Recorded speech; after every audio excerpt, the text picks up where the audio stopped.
Sate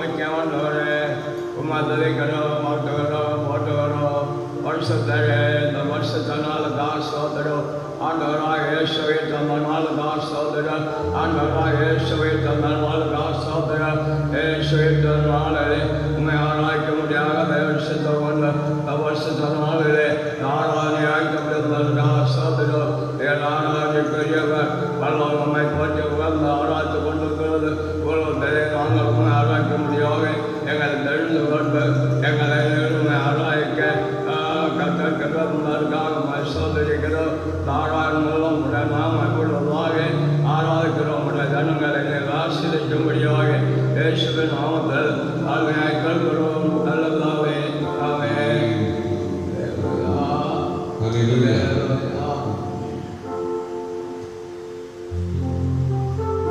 துதித்து பாடிட பாத்திரமே தங்கவன் இயேசு நாம் இந்த பாடலை பாடலை பாத்திரை மேம்படுத்துவோம். பாடல் 82வது பாடல்.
Hallelujah.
உங்க சோதரர் சிறுவையினால் எங்களை மீட்டவரே உங்க ஆராதனை அன்பரே உங்க சோதரர் உங்க சோதரர் உங்க சோதரர் கண்மணி போல் காப்பவரே ஆராதனை ஆராதனை கழுகு போல சுமப்பவரே ஆராதனை ஆராதனை கண்மணி போல் காப்பவரே ஆராதனை ஆராதனை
ஆண்டவரே துதிக்கிறோம் சோதரிக்கிறோம்.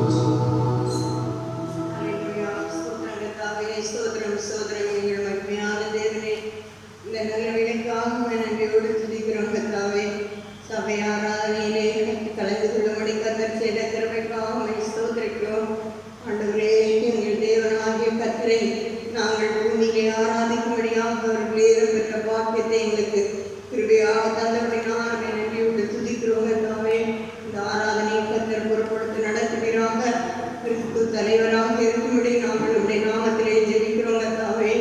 ஆண்டவரே, உடைய வார்த்தைகள் வசனங்கள் நாங்கள் தேவனை துதிக்கிறது பாடுகிறது உங்க நாமத்திற்கு மகிமையும் ஒவ்வொரு தேவனுடைய பிள்ளைகளுக்கும் ஆசீர்வாதமாக இருக்கும்படி கர்த்தர் தாமே கிருபை செய்தபடியாகவே நோக்கி ஜெபிக்கிறோம்.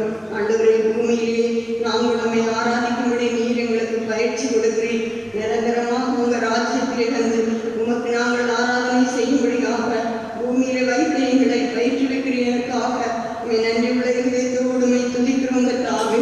எங்களுக்காக ஒரு ஸ்தலத்தை நீர் ஆயத்தம் பண்ண போயிருக்கிறீர். ஆண்டவரே, ஆயத்தம் பண்ணின பின்பு உமக்காக காத்திருக்கிறவர்களை சேர்த்துக் கொள்ளும்படியாக வரப்போகிறீர். ஆண்டவரே, ஆகையினால் அந்த அசைவில்லாத ராஜ்யத்தை பெறுகிறவர்களாகிய நாங்கள் பயத்தோடும் பக்தியோடும் தேவனுக்கு பிரியமான ஆராதனை செய்யத்தக்கதாக தேவன் தாமே கிருபை செய்திருக்க வேண்டும் என்று ஜெபிக்கிறோம் கர்த்தாவே. நாங்கள் உம்மை முழு இருதயத்தோடும் முழு ஆத்மாவோடும் முழு பலத்தோடும் தேவனுக்கு ஆராதனை செய்யத்தக்கதாக கர்த்தர் தாமே கிருபை செய்திருக்க வேண்டும் என்று ஜெபிக்கிறோம். ஒவ்வொரு தேவனுடைய பிள்ளைகளையும் நீர் ஆசீர்வதிக்க வேண்டுமே. தேவனுடைய கிருபையின் பலத்தால் இடைக்கட்ட வேண்டுமே கர்த்தாவே. வேண்டிய ஆலோசனைகளை தரும்படியாக உடைய நாமத்திலே ஜெபிக்கிறோம் கர்த்தாவே. உம்முடைய வார்த்தைகள் உம்முடைய ஜீவ வார்த்தைகள் எங்கள் வாழ்க்கையை ஒன்று கூட பிரகாசிப்பிக்கத்தக்கதாக கர்த்தர் தாமே கிருபை செய்திருக்க வேண்டும் என்று ஜெபிக்கிறோம். ஆண்டவரே, தேவனே, உம்முடைய வார்த்தைகள் ஆவியாயும் ஜீவனாயும் வல்லமையாயும் எங்கள் மத்தியிலே வெளிப்படும்படி உம்முடைய நாமத்திலே வேண்டிக் கொள்கிறோம் கர்த்தாவே. அப்பா, மனுஷன் அப்பத்தினால மாத்திரமல்ல தேவனுடைய வாயிலிருந்து புறப்படுகிற ஒவ்வொரு வார்த்தையினாலும் பிழைப்பான் என்று சொல்லியிருக்கிறதே. உம்முடைய வார்த்தையினாலே நாங்கள் பிழைக்கத்தக்கதாக, உம்முடைய வார்த்தையினாலே உருவாக்கப்படத்தக்கதாக, உம்முடைய வார்த்தையினாலே நாங்கள் ஒன்று கூட பலனும் ஆரோக்கியத்தை அடைந்து கொள்ளத்தக்கதாக தேவன் தாமே கிருபை செய்திருக்க வேண்டும். ஐயாவை கர்த்தருடைய பிரசன்னத்தினாலே நிரப்ப வேண்டும். தேவனுடைய ஆவியின் வார்த்தைகள் வாயிலிருந்து புறப்பட கர்த்தர் உதவி செய்ய முடியாது ஜெபிக்கிறோம். ஆண்டவரே, தேவனுடைய பரிசுத்த ஆவியின் பலத்தோடு உம்முடைய வார்த்தைகளை பரிந்துரைக்க கர்த்தர் கிருபை செய்வீராக. மோசையோடு இருந்தது போல யோசுவாவோடு இருப்பேன்னு சொன்ன கர்த்தர் தம்முடைய மகனுடைய நாவோடு இருந்து கர்த்தர் பேச முடியாது ஜெபிக்கிறோம். ஒவ்வொரு வார்த்தைகளினாலும் எங்களுடைய வாழ்க்கையில ஒரு ரூபாந்திரம் உண்டாகும்படி கர்த்தர் கிருபை செய்வீராக. நித்தியத்துக்கு நேராக உம்முடைய மகிமையான வருகையை சந்திக்க வேண்டும் என்கிற அந்த மேலான ஆர்வத்தை உம்முடைய வார்த்தையின் ஊடாக நாங்கள் ஒன்று கூட அடைந்து கொள்ள தேவன் தாமே கிருபை செய்திருக்க வேண்டும் என்று ஜெபிக்கிறோம். பரிசுத்த ஆவியான முற்றிலும் ஆராதனை பொறுப்படுத்த நடத்தும் ஒவ்வொரு பாகுகளிலும் உம்முடைய பிரசன்னத்தை நாங்கள் அனுபவிக்கும்படி தேவன் தாமே கிருபை செய்திருக்க வேண்டும் என்று ஜெபிக்கிறோம். உம்முடைய சமூகத்தில் எங்களை தாழ்த்தி ஒப்படைக்கிறோம். இயேசுவின் நாமத்தில் ஜெபங்க நல்ல பிதாவே.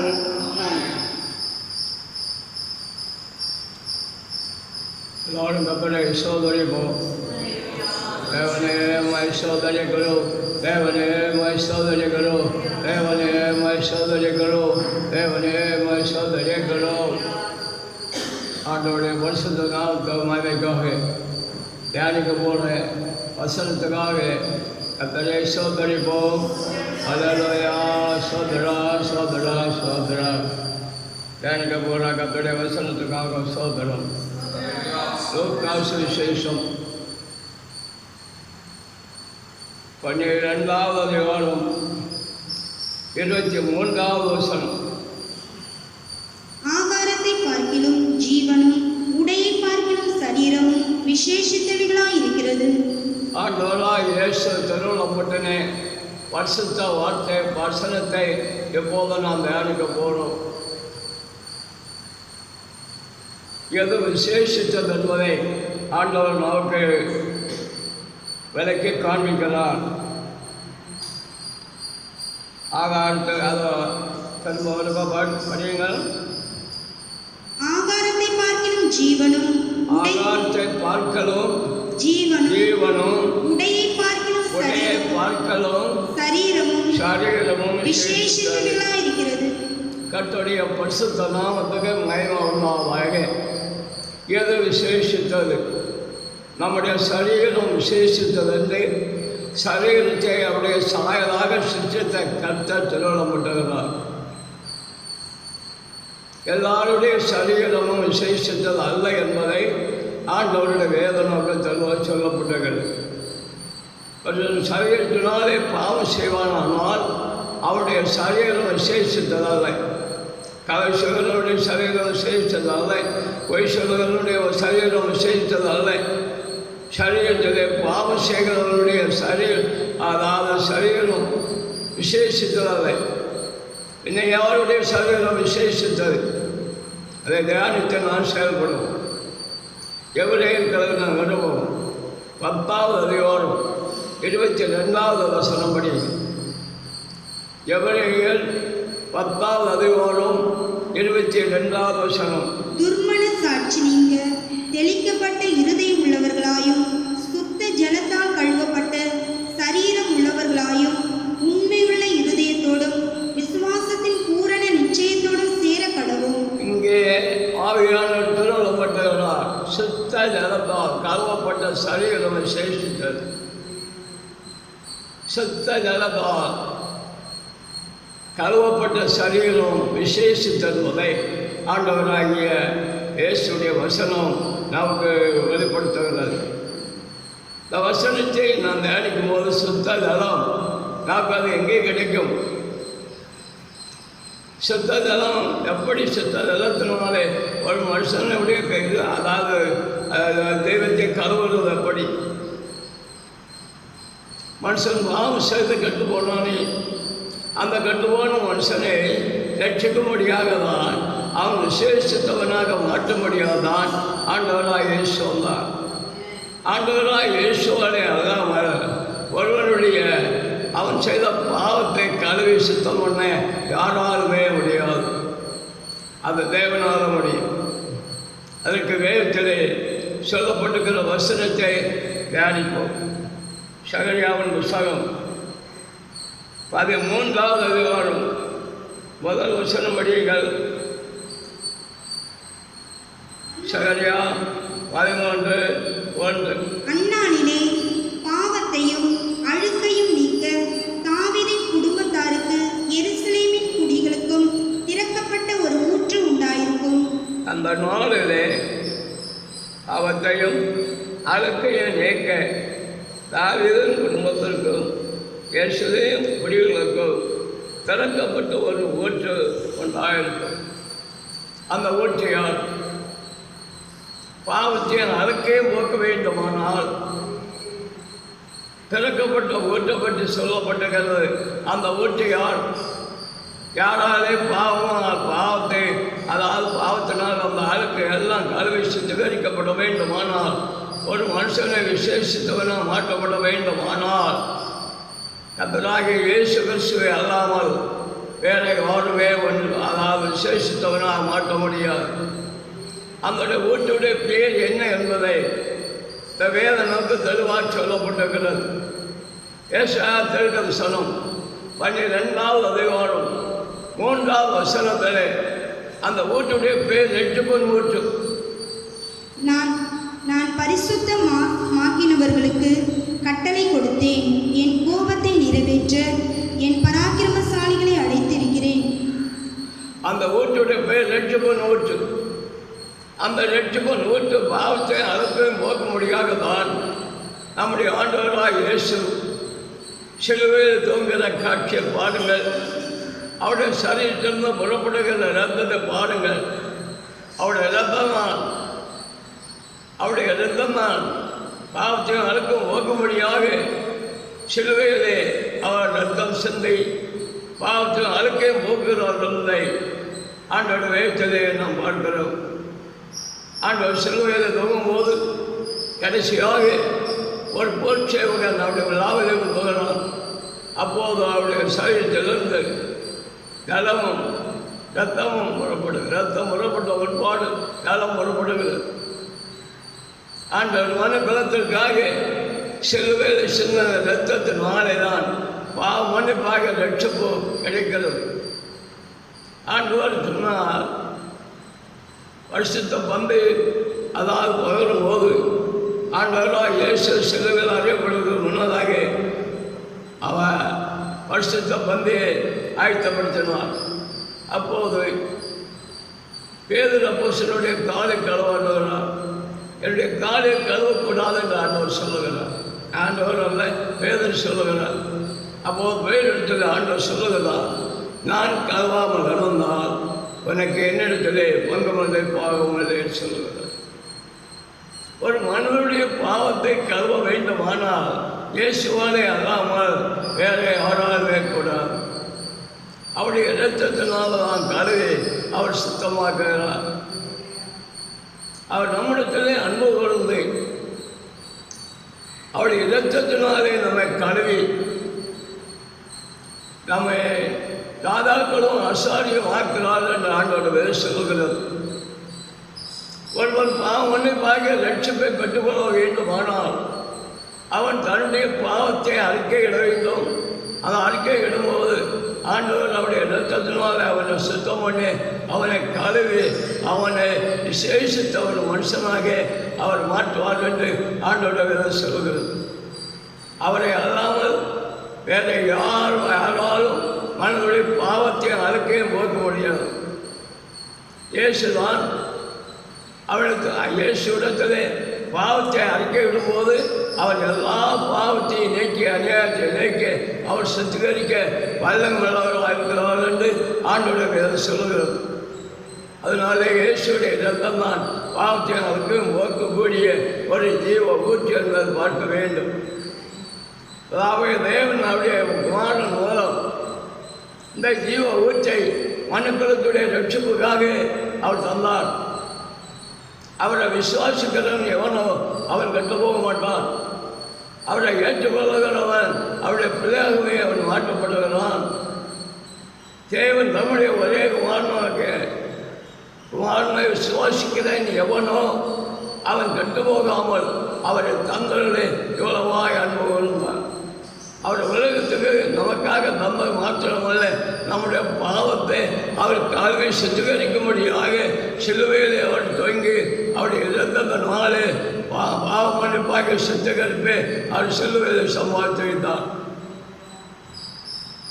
அன்றைக்கு சிலுவையில் அறையப்பட்ட இயேசு இன்றைக்கும் அவரிடத்திலே விசுவாசத்தோடு போகும்போது அவருடைய ரத்தம் நம்ம என்ன செய்கிறது என்றால் அது சுத்திகரிக்கிறதாகவே காணப்படுகிறது. விசுவாசத்தினாலே வராதெல்லாம் பாவம் என்று சொல்லப்பட்டது. இந்த இயேசுவை விசுவாசிக்க வேண்டும். இயேசு என்று பெயர் வருகிறார். இயேசு என்றால் அவருடைய அர்த்தம் ரட்சகர். அவர் பாவத்தை நீக்கி நம்மை கழுவி சுத்திகரிக்கிற ரட்சகர். இந்த ரட்சகர் தான் மனுக்குலத்துடைய பாவத்தை போக்க முடியாது அவர் சிலுவையில் தொங்கினார். அந்த சிலுவையில் தொங்கினே காட்சியை நாம் பார்க்கும்போது ரத்தம் பேரிட்டு பாய்கிறது. சில முழுக்களை அழிக்கிறார்கள். ரத்தமெல்லாம் அவருடைய ரத்தமெல்லாம் பேரிட்டு பாய்கிறது. அவருடைய ரத்தம் சரீரத்தில் இல்லை. மனுக்குலத்திற்காக அவர் சிலுவையிலே ரத்தம் சிந்தி பாவமன்னிப்பாக ரட்சிப்பை அவர் வைத்து விட்டார். அதை விசுவாசத்தோடு ஆண்டவர் என்னுடைய பாவத்திற்காக சிலுவையில் அறையப்பட்டார் என்று விசுவாசித்து தான் செய்த பாவத்தை ரத்தம் சிந்தனை ரட்சிகராக இயேசுவிடத்திலே போய் அவரிடத்தில் அந்த ரட்சிப்பை பெற்றுக்கொள்ள வேண்டியது அவசியம். ரட்சிப்பை பெற்றுக்கொள்ளாமல் இருந்தால் அவன் ஒருவரும் விசேஷித்த மனுஷனாக காணப்பட முடியாது. அவன் ரட்சிக்கப்படுகிற போது அவன் பாவ மன்னிப்பை பெற்றவனாக காணப்படுகிறபடியினாலே அவருடைய பேர் ஜீவோஸ்திலே எழுதப்படுவதனால் காணப்படுகிறபடியினாலே அவருடைய ஜீவியம் பரிசுத்தமாக காணப்படுகிறபடியினாலே அவன் ஒரு விசேஷ மனிதனாகவே காணப்படுகிறான். இதன் முதல் அனுபவம் இயேசுடைய இரத்தத்தினாலே நாம் பாவம் கழுவப்பட்டு நாம் விசேஷ மனிதனாக மாற்றப்பட்ட பிற்பாடு நாம் அடுத்தபடி என்ன செய்யக்கூடாதென்றால் பாவம் செய்யக்கூடாது. பாவம் செய்தால் தன்னுடைய மகிமை நம்மை விட்டு நாம் போய்விடும். நாம் விசேஷ மன்னராக காணப்பட முடியாது. நாம் பாவத்துக்கு என்ன செய்ய வேண்டும்? பாவம் செய்யாமல் தெரிவிக்க வேண்டும். தேவனுடைய பிள்ளைகள் பாவம் செய்ய மாட்டார்கள் என்று ஒன்றியமாக வாசிக்கிறோம். தேவனால் பிறந்தவன் என்ன செய்ய மாட்டான்? பாவம் செய்ய மாட்டான். பாவம் செய்யாத சரீரமாகவே நாம் காணப்பட வேண்டும். தேவனால் பிறந்தவன் அல்லது தேவனுடைய குடும்பத்திலே பிறந்தவன், தேவனத்திலே பாவமன ரட்சிப்பை பெற்றுக்கொண்ட விசேஷித்த சரீர உடையவனாக காணப்பட்டவன். அவன் பாவம் செய்ய மாட்டான். அவன் பாவம் செய்தால் நம்முடைய மகிமை போய்விடும். நாம் பாவம் செய்யாதபடி ஜெயிக்க வேண்டும். பாவம் மன்னிக்கப்பட்ட ஒரு புருஷனிடத்திலும் ஒரு ஸ்திரீயிடத்திலும் ஆண்டவர் என்று சொன்னார் என்றால், ஒரு பாவம் மன்னிக்கப்பட்ட மன்னரை பார்த்து ஆண்டவர் சொன்னார், எனக்கு அதுக்கே கீழானது வராதபடிக்கு இனி பாவம் செய்யாதே என்று சொன்னார். மன்னனுக்கு கேடுகள் வருகிறதெல்லாம் பாவத்தினால வரும். அதனாலே பாவம் செய்யாமல் அவன் ஜெயிப்பான். ஆனால் அவனுக்கு வரப்போகிற கேடுகள் எல்லாம் நீங்கி அவன் பரிசுத்தவனாக காணப்பட்டு பல்லவத்துக்கு அவன் தவைப்படுவான் என்பதை வேதம் சொல்லப்பட்டுகிறது. என்னோட சிறிய பார்த்து ஆண்டவர் சொன்னார், எல்லாரும் அந்த சிறிய கல்லறிந்து பலி செய்ய வேண்டும் என்று இயேசுவிடத்திலே வந்தார்கள். இயேசு சொன்னார், உங்களிலே பாவம் செய்யாதவன் அவரை கல்லறியுங்கள் என்று சொன்னார். எல்லாரும் போய்விட்டார்கள். அப்போது அந்த சரி போகவில்லை. சரியிடத்தில் இயேசு கேட்டார், நான் கொஞ்சம் ஆக்கினுக்கெல்லாம் திருக்க வந்தவர்களைங்க எல்லாம் போய்விட்டார்கள். நானும் முன்னே ஆக்கினுக்கெல்லாம் திருக்கவில்லை. இனி பாவம் செய்யாது. ஆண்டவருடைய கற்பனை, இனி பாவம் செய்யாது. அப்படியானால் நாம் பாவம் செய்யாமல் ஜீவிக்கிற சரீரம் விசேஷித்தாகணும். இயேசுவிடத்திலிருந்து ரட்சிப்பை பாவ மன்னிப்பை நாம் ஆண்டவருடைய பிள்ளைகள் என்று நாம் காணப்படுகிறோம். இந்த ஆசீர்வாதங்களை பெற்ற நாம் எப்படி ஜீவிக்க வேண்டும்? பாவம் செய்யாதபடி ஜீவிக்க வேண்டியது அவசியமாகவே காணப்படுகிறது. பாவம் செய்கிறோம், தேவனுடைய மகிமை இழந்து போகிறான், தேவனுடைய ஆசீர்வாதத்தை இழந்து போகிறான், அவனுடைய தேவனை பெற்று அவன் இழந்து போகிறான். அதனாலே அவன் எப்படி ஜீவிக்க வேண்டும்? அவன் பின்னாலே அவன் தேவனுக்காக ஜீவிக்க வேண்டும். அவருடைய சரீரத்தினாலே அவன் தேவனுக்காக பாடுபட வேண்டும். யோவான் 1 4வது அதிகாரம் 1வது வசனம் படியுங்கள். இப்படி இருக்க கிறிஸ்து நமக்காக மாம்சத்திலே பாடுபட்டபடியால், கிறிஸ்து நமக்காக பாடுபட்டபடியினாலே நீங்களும் அப்படிப்பட்ட சிந்தையை ஆயுதமாக தரித்துக் கொள்ளுங்கள். நம்முடைய சரீரத்தையும் பாவ மன்னிப்பாக ரட்சிப்பை பெற்றுக்கொண்ட தேவ பிள்ளைகள் அவருடைய சரீரத்திலே பாவம் செய்யாதபடிக்கு தேவனுக்காக பாடுபட வேண்டும். தேவனுக்காக பாடுபட வேண்டும். பாவத்துக்கு என்ன கொடுக்க வேண்டும்? 2வது வசனத்திலே அவனுக்கு ஓய்வு கொடுக்க வேண்டும் என்று சொல்லப்பட்டிருக்கிறது. ஆண்டவருக்காக பாடுபடுகிறவர்கள் சரீரத்தினாலே பாடுபட்டால் தேவனுக்காக பாடுபடும் போது அவரோடு சேர்ந்து ஆளுகை செய்வோம் என்று சொல்லப்பட்டிருக்கிறது. அதனாலே நாம் அவருக்காக எப்படி பாடுபட வேண்டும்? சரீரத்திலே பாவத்துக்கு ஓய்வு கொடுத்து பாடுபட வேண்டும். சரீரத்திலே பாவத்துக்கு ஓய்வு கொடுத்து தான் பழைய பாட்டிலும்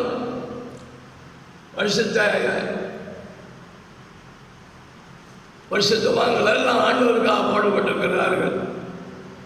பழைய பாட்டிலே மோசையை பற்றி பார்ப்போம். அவர் அனித்தியமான பாவ சந்தோஷத்தை அவர் வெறுத்து தான் தேவனுடைய பிள்ளைகளோடு தேவனுக்காக வனாந்திரத்திலே பாடுபடுகிறார்.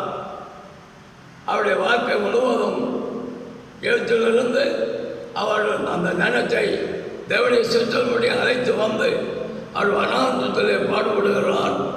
அவர் சரீரத்திலே இனி வருகிற பலன்கள் நோக்கமாக இழந்து உங்கள் சரீரத்தில் பாவம் ஆளாதபடி பாவத்துக்கு ஓய்வு கொடுத்து பரிசுத்தமாகவே ஜீவித்து தேவனுக்காக சரீரத்திலே பாடுபடுகிற அனுபவத்தை நாம் வைத்ததை பார்க்கிறோம். அது மாத்திரமும் அந்த புதிய பாட்டில் வரும்போது அப்போஸ்தலனாகிய பவுலை பாருங்கள். அவர் சவுலாயிருந்த காலத்திலே சரீரத்தினாலே தேவனுடைய சபையை துன்பப்படுத்தினார். தேவன் அவரை சந்தித்த போது ஆண்டவர் அவருக்கு மன்னிப்பை கொடுக்கிறார், ரட்சிப்பை கொடுக்கிறார், அவரை கனப்படுத்துகிறார். ஏனென்றால் அவர் சரீரத்திலே எவ்வளவோ பாடுபட வேண்டும் என்று அந்நியத்தில் சொல்லுகிறார். அப்போ சொன்ன பவுலை பாருங்கள், அவர் தேவனுடைய பிள்ளையாக மாற்றப்பட்ட போது அவருடைய சரீரம் கிரியினாலே அவர் ஒரு விசேஷித்த மனிதனாக காணப்படுகிறார். ஏனென்றால் மோசே தேவனுடைய வீட்டிலே எங்கும் ஒன்றுமல்லவராக இருந்து பாவம் செய்யாதபடி விசேஷித்த மனிதனாக காணப்பட்டது போல அப்போஸ்தலனாகிய பவுலும் தேவனை சந்தித்த பிற்பாடு பாவ மன்னிப்பு கண்டு அவர் ஞானஸ்நானம் பெற்ற பிற்பாடு பாவத்துக்கு ஓய்வு கொடுத்து அவர் ஒரு விசேஷித்த தேவ மனிதனாகவே காணப்படுகிறார். ஆனால் கர்த்தருடைய வசனத்தை கேட்கிற தேவனுடைய பிள்ளைகளே, நாம் யாரும் தேவனாலே பாவம் மன்னிக்கப்பட்டு விசேஷித்த மனிதனாக காணப்பட்ட பிற்பாடு இந்த சரீரத்தில் தேவனுக்காக பாடுபட வேண்டும். அதை தேவனை பின்பற்றி பாடுபட வேண்டும். அது தேவன், அதாவது சரீரத்துக்கு பாவத்துக்கு ஓய்வு கொடுத்து பாடுபட வேண்டும். அது நம்ம இருந்த கடமையாகவே காணப்பட்டிருக்கிறதை நாம் பார்க்கிறோம். என்னெல்லாம் பார்ப்போமானால் விசேஷித்தவர்கள் யார்? பாவத்தை அறிக்கையிட்டு தேவனுடைய கருத்தினாலே கலவப்பட்டவருடைய சரீரம் விசேஷித்தது. பாவத்துக்கு ஓய்வு கொடுத்து சரீரத்தினாலே தேவனுக்காக பாடுபடுகிற சரீரம் விசேஷித்தது. அடுத்தபடி நாம் பார்க்கும்போது 1 கொரிந்தியர் 3ஆம் அதிகாரம் 16, 17 வசனம் படியுங்கள். அவர்கள் கர்த்தரிடத்தில் மனம் திரும்பும் போது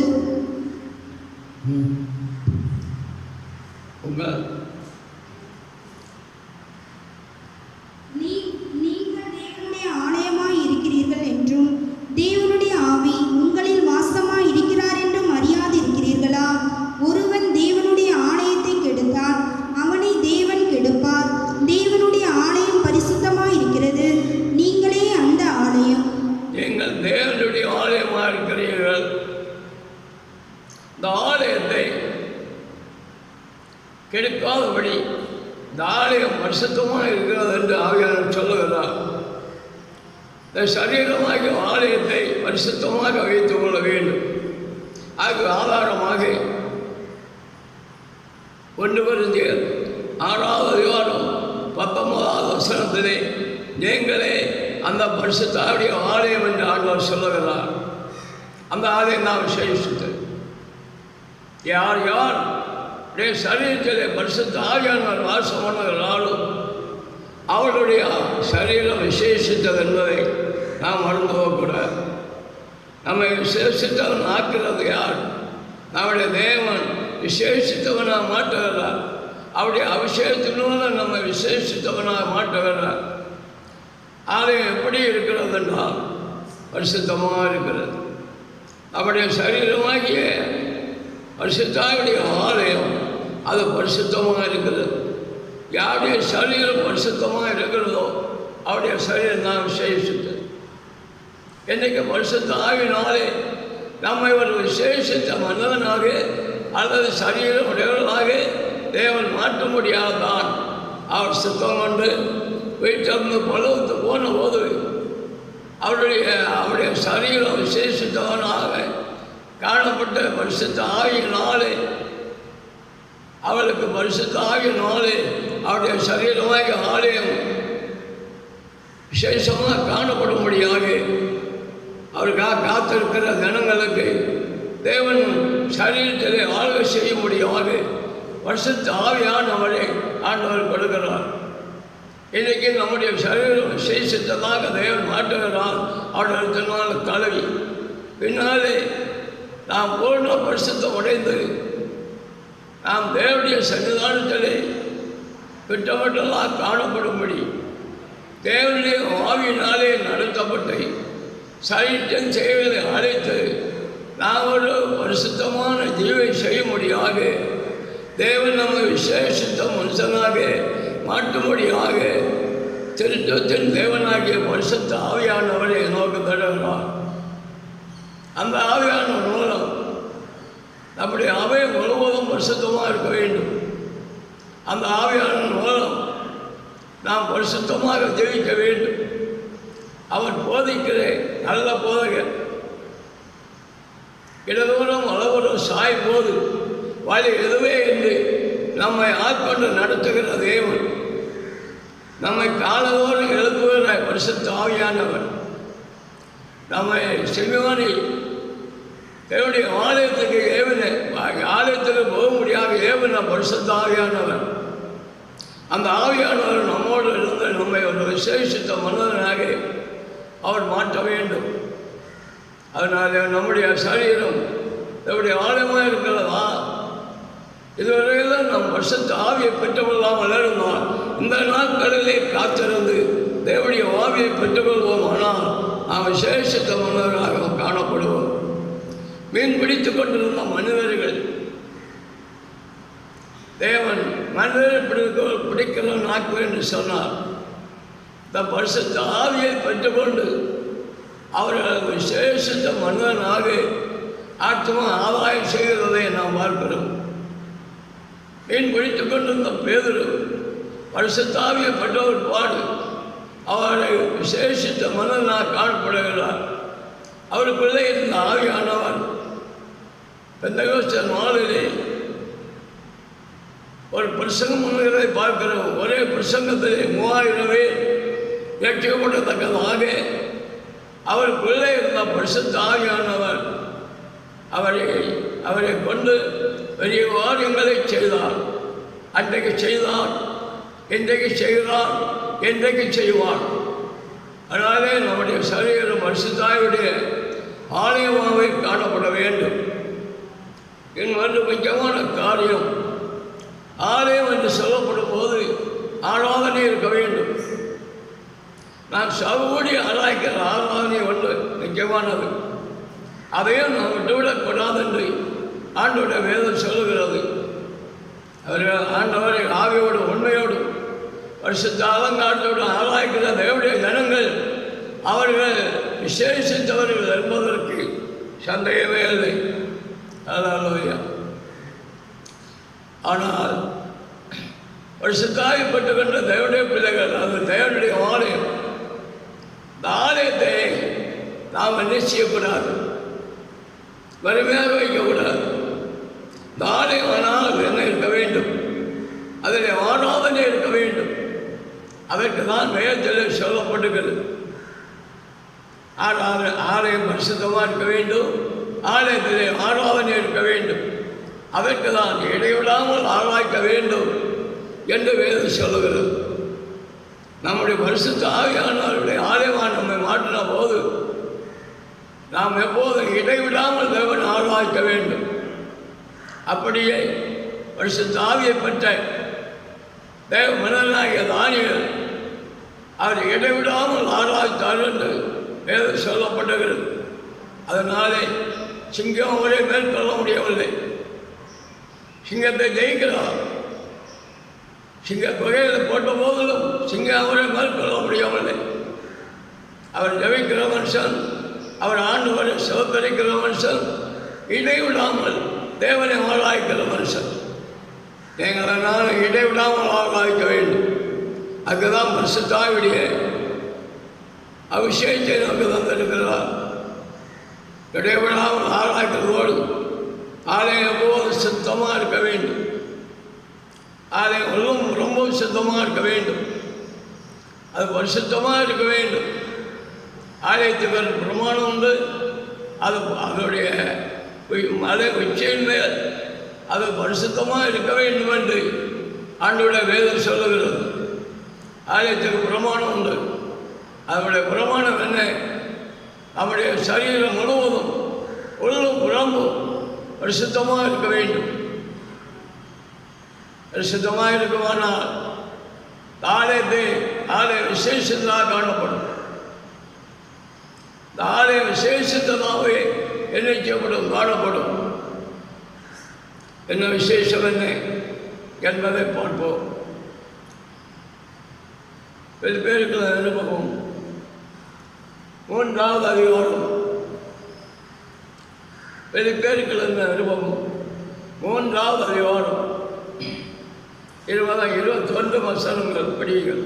நம்முடைய குடியிருப்போ பல்லவத்தில் இருக்கிறது. அங்கே இருந்து கர்த்தராகிய இயேசு கிறிஸ்து என்னும் இரட்சகர் வர எதிர்பார்த்து கொண்டிருக்கிறோம். அவர் எல்லாவற்றையும் தமக்கு கீழ்ப்படுத்திக் கொள்ளத்தக்க தம்முடைய வல்லமையான செயலின்படியே நம்முடைய அற்பமான சரீரத்தை தம்முடைய மகிமையான சரீரத்துக்கு ஒப்பாக மறுரூபப்படுத்துவார். நல்ல எதிர்பார்ப்பு. நம்ம விசேஷத்தவனாக மாற்றின கர்த்தர் இன்றைக்கு உயிர்த்தெழுந்து பல்லவத்தில் இருக்கிறார். அந்த இயேசு பல்லவத்தில் இருந்து அவர் வரப்போகிறார். நம்முடைய குடியிருப்பு அங்கே தான். உலகத்தில் உள்ள குடியிருப்பெல்லாம் நிச்சயமானதில்லை. இந்த குடியிருப்பை விட்டு நாம் அந்த நிச்சய குடியிருப்புக்கு போக வேண்டிய ஒரு காலம் வரும். அந்த காலம் அது சீக்கிரம் சீக்கிரம் வரப்போகிறேன் என்று தெளிவுபட்டுகிறார். ஏதோ சீக்கிரமாக வருகிறேன். பரிசுத்தமாக இருக்கிற இன்னும் பரிசுத்தமாக இருக்கும். அசுத்தமாக இருக்கிற இருக்கட்டும். பரிசுத்தமாக இருக்கும் என்று பரிசுத்தமாக இருக்கிறதுக்கு திருப்பி ஆண்டவர் சொல்லுகிறார். நாம் பரிசுத்தமாக வைத்திருப்போம். நம்முடைய குறிப்பு இந்த உலகத்திலே இல்லை. நம்மை ஆண்டவர் விசேஷனாக அந்த உலகத்திலே மாற்றினாலும், ஆண்டவர் கழுவி நம்ம விசேஷங்களாக மாற்றினாலும், சரீரத்தினாலே ஆண்டவருக்காக பாடுபட்டு ஆண்டவருக்கு பிரியமான காரியங்களை செய்யும்படியாக நம்மை நடித்து கொண்டிருந்தாலும், நான் சரீரத்துக்கு பாவத்துக்கு ஓய்வு கொடுத்து ஜெபித்தாலும்,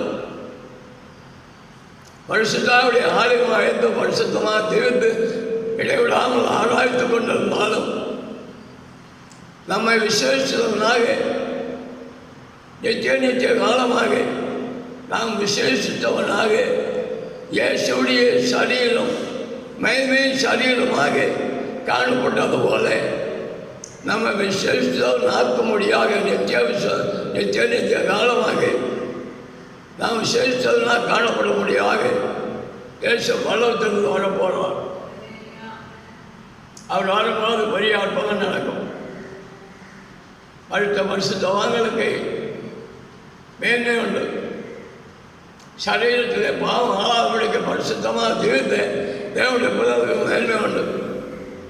அவர் வருகிறார். ஆண்டவர் வருகிறார். ஏதோ சீக்கிரம் வருகிறேன், பரிசுத்தமாக இருக்கிற என்ன என்று சொல்லுகிறார். நம்முடைய அவை முழுவதும் பரிசுத்தமாக நான் தேவித்து ஆண்டோட வருகைக்கு காத்திருப்போம். ஆண்டவர் வரும்போது அவருடைய வல்லமையான செயல்படி நம்முடைய சரீரை போது அற்பமாக இருந்தாலும் விசேஷித்ததாக காணப்படுமானால் ஆண்டவர் வரும்போது அவருடைய மகிமையான சரீரமாக நாம் மறுவப்படுத்துவார்.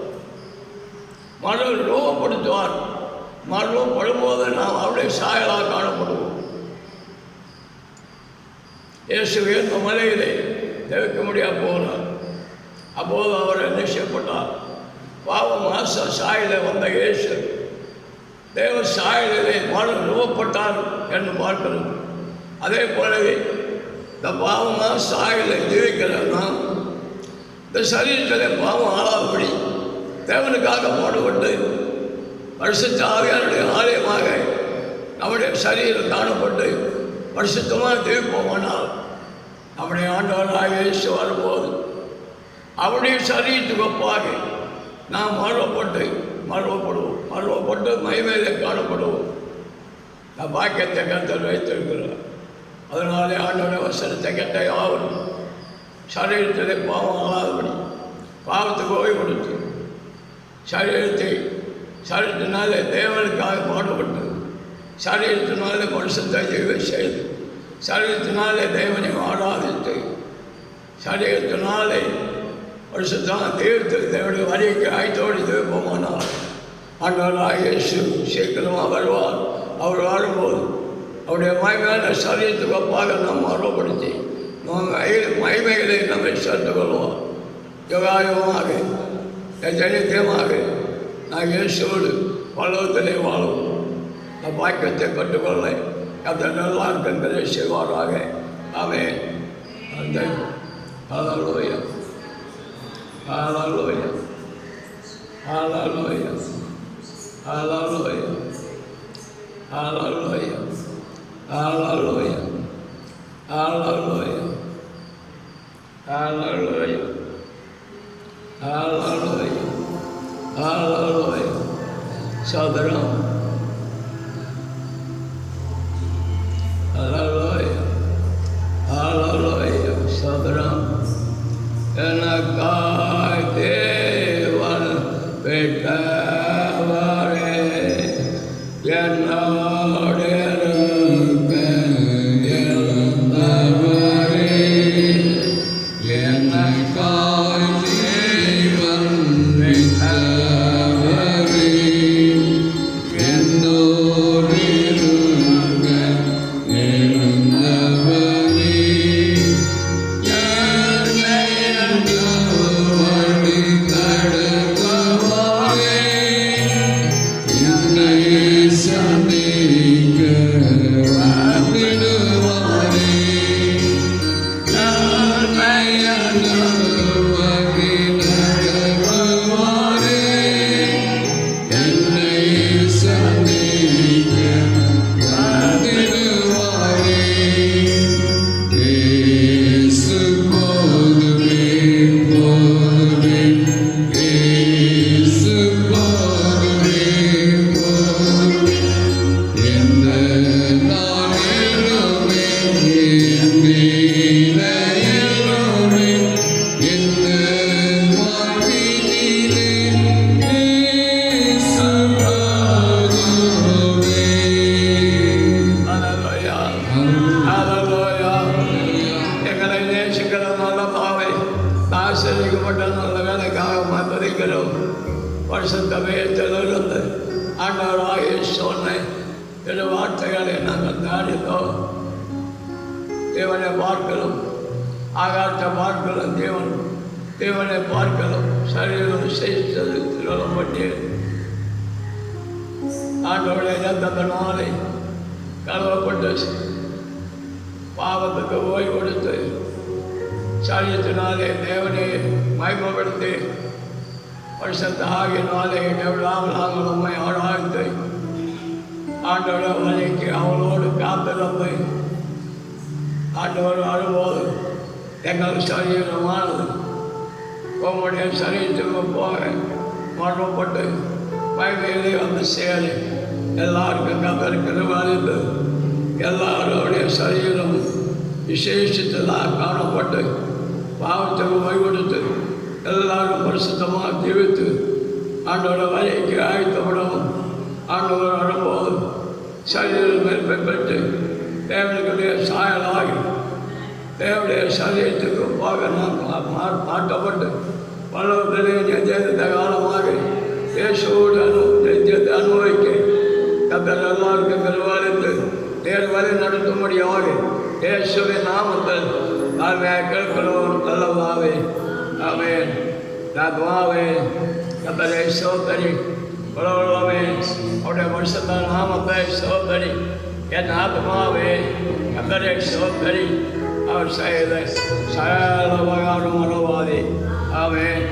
அவருடைய கத்தராகிய சிறுசன் கிருபையும் தாவாகிய தேவனுடைய அன்பும் பரிசுத்தாவியானுடைய ஐக்கியமும் நம்மோடும் சகல பரிசுத்தவான்களோடும் கூட இருப்பதாக.